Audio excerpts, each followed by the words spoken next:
So, good morning all to our new lecture on automobile engineering. Today we are starting our sixth lecture on automobile engineering. In our past five lectures, we are discussing the basic concept of the automobile engineering, and in first lecture we discussed the syllabus of the automobile engineering, and secondly we discussed the basics such as the engine construction, what you mean by an engine, what is the purpose of the engine, and the classifications of the engines, and SA engine, four-stroke, two-stroke engines, and various components of the engines were discussed. And in this today onwards, we are discussing various in detailedly discussing various sections. Today, now let's get into our topic. So today we are discussing the lecture number 6, and today we are discussing the fuel supply systems used in the petrol engine. So let's discuss what are the components of a fuel system or fuel supply system of petrol engine. What are the components of the fuel supply system used in that is petrol engine.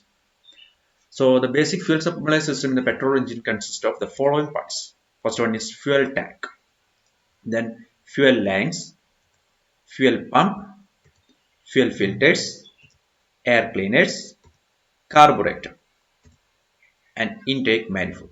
These are the parts of fuel supply system used in petrol engine. So once again, fuel tank, fuel lines, fuel pump, fuel filters, air cleaners, and carburetor, and lastly the intake manifold. I think all these parts are familiar with you.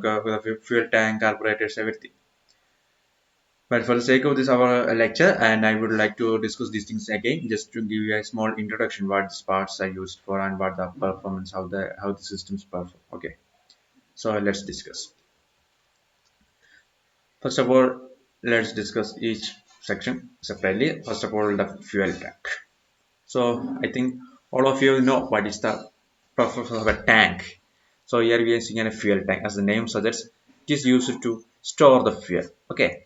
So the fuel tank hold the fuel for the engine. As we know that the fuel is required for the performance of the engine, and there is a combustion taking place. That means proper amount of air and the fuel is burned inside the combustion chamber. Then the power output is produced. So air is obtained from the atmosphere as the vehicle is moving, but the fuel is to be it should be stored within the engine and should be supplied accordingly. Okay, so fuel tank is used to store the required amount of fuel inside the vehicle, and it is made up of a steel or aluminum or synthetic rubber compounds and the fiber reinforced plastics which are flame retardant or flame resistance. This is the main thing which is to be considered while we are designing a fuel tank. It should be capable of withstanding the fire. Otherwise, it will result in the accidents. Okay, and these tanks are coated with lead tin alloy to protect the tank from corrosion effects. So, to protect the tank, we are using a lead and tin alloy, and it is coated over these tanks. Okay, for example, in the case of the bikes, etc., the tank is continuously exposed to the atmosphere, continuous rain and hot and the dust particles, etc. So there is a chance for the corrosion. So in order to protect the tank from these corrosions, we are coating it with a lead tin alloy as a corrosion preventive coatings are there. And this tank is placed at any suitable position of the vehicle, and depending upon the fuel system, the tank is placed at different positions, and placing will be depend upon the fuel transportation. Okay, and we will discuss these things in the next lecture, and the location of the this fuel tank, etc. For front engine vehicle, the fuel tank is in the underside of the luggage compartment at the rear end or directly above the rear axis. Normally, the front end vehicles, the fuel tank is placed under beneath the luggage compartment of the vehicle. Okay, and for rear engines, the fuel tank is placed in the front behind the compartment. There are a couple of bevel plates inside the fuel tank. That is the total area, that is the total volume inside this fuel tank is divided by means of different bevel plates. That is, we are dividing this fuel tank. The whole tank is divided into different compartments by using buffet plates. Because what's the purpose of using this buffet plates inside this fuel tanks? That's what we are discussing here. When brakes are applied, for if you are continuously moving the vehicle and if you are suddenly applying brakes, what will happen? There will be a fuel surge will be developed inside the vehicle. Or when a car turns around, when we taking a turn, there are also a fuel surge inside the tank. Fuel surge means there's a pressure difference, where pressure imbalance will be. Since the fuel is in direct contact with the this fuel tank walls and the fuel is rubbing with these surfaces. Okay, so there may be either frictional force or this between is a pressure between since it's a fluid. So there will be a fuel surge will be developed inside this tank. So in order to protect the fuel tank, in order to protect, in order for safety purpose, we are using this buffet plates to reduce the surge of the fuel inside the tank. Okay, so the purpose of this buffet plate is just to prevent or to reduce the surge of the fuel inside the tank. These plates divide the tank in a number of compartments. So I already told you the tank is divided into number of compartments by means of these buffet plates. And these compartments are interconnected through a pipe. Okay. Petrol is filled by a small opening cap. I think these are all familiar to you. For understanding, you can just go and check your fuel tank of your bike or motorcycle or your car, etc. It's simply awesome and you can find it easy. So all visible things. A filter is placed at the tank end of the fuel line and a small hole is provided for vented to the atmosphere. There is a small hole is provided to keep the fuel and for just to vent the tank so that there will be the pressure will be atmospheric. Okay. Then only the fuel will be displaced to the carburetor system. Then only there will be a pressure difference will be created. A drain plug is fitted at the bottom of the tank. Okay, a drain plug is fitted at the bottom of the tank. What is the purpose of this drain plug? Just to remove the sediments, and the fuel tank is also provided with a fuel gauge sensing unit for checking the fuel level inside the tank. So already the petroleum products or everything is purified and then after that is coming. But even though there may be chances of there some impurities that may be present inside in the petrol or the design any fuel, there may be chance of sediments or the dust particles may be there. So if this dust particles may be caught inside the what we call as a carburation system or the carburetor, it will result in the blocking of this passage and it will affect the working of the and the engine will be on off position. So avoid that the sediments should be removed. To settle down the sediments, we are using a drain plug and we can remove by opening the drain plug.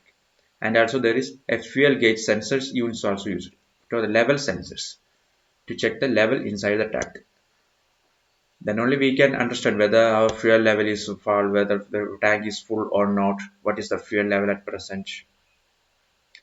Otherwise, we won't be able to understand whether the tank is empty or not. Okay. For this, there is a sensor units are employed for to gauge the level of the fuel inside the tank. And next, we are studying about the fuel pump, the next component of the fuel delivering system. As the name suggests, the purpose of the fuel pump is to just pump. It is used to deliver the fuel from fuel tank to the carburetor. Okay.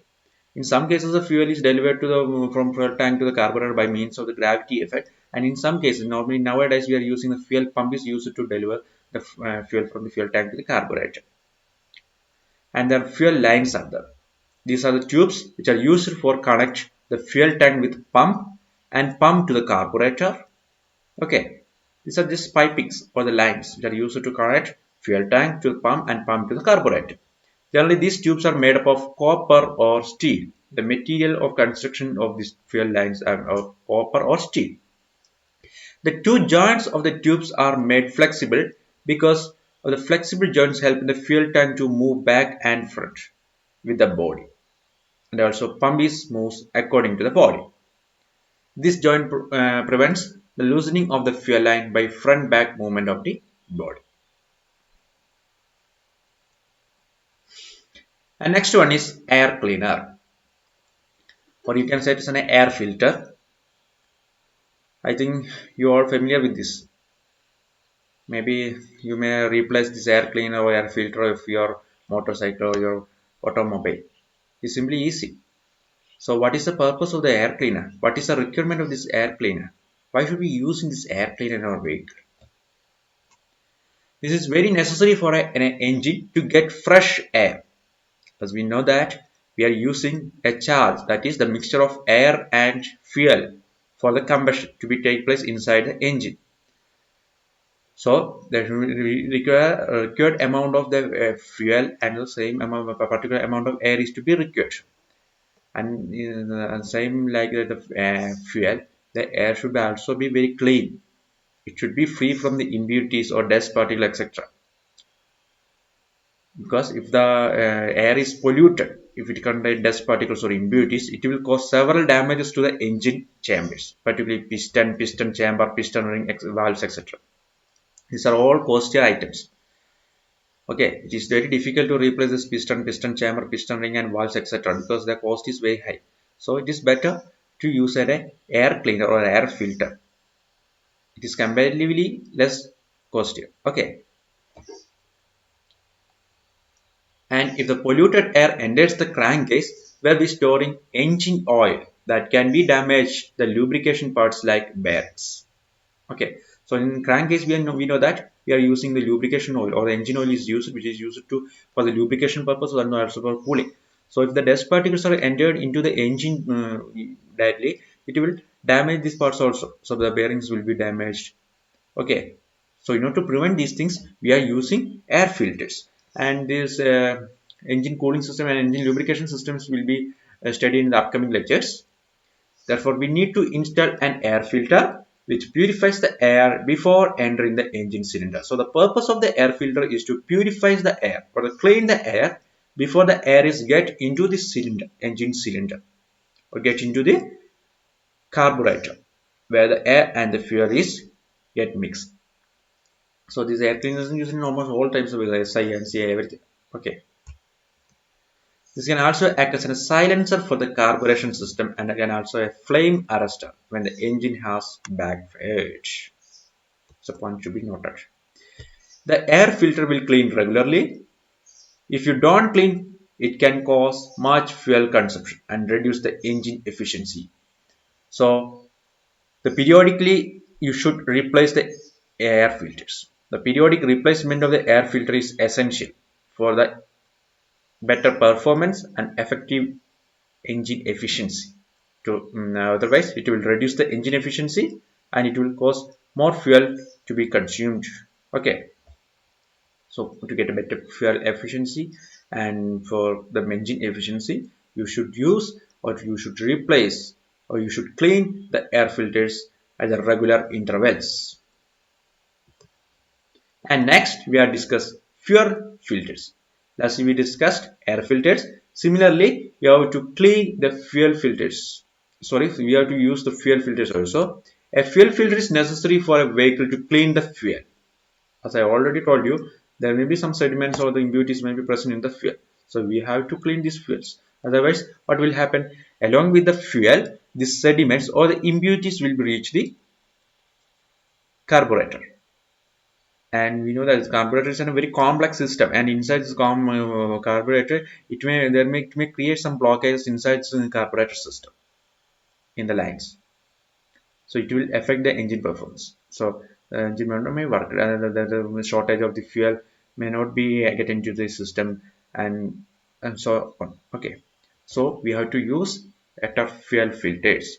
For this, a very effective device is used, and that is chamois leather, which is only allowed to passing the petrol into it, and water is intercepted by this. Okay, and also fine particles cannot pass through it. Only the petrol or the fuel is allowed to pass through it. And next one is fuel gauge units. As the name suggests, these are used to gauge. Gauge means to measure. So for fuel gauge means to measure the level of fuel inside the tank. So fuel gauge is an instrument which is fitted to the dashboard of the vehicle so that driver can know the amount of fuel inside the fuel tank, whether tank is full, whether tank is about to empty, whether it is reserved, so that driver can understand the present condition of the fuel tank, whether the tank is fully or not. Okay, and based on that he can recharge the tank. So the purpose of the fuel gauge is already discussed, and it is used to indicate the fuel level in the tank. So that's for today. Thank you for watching.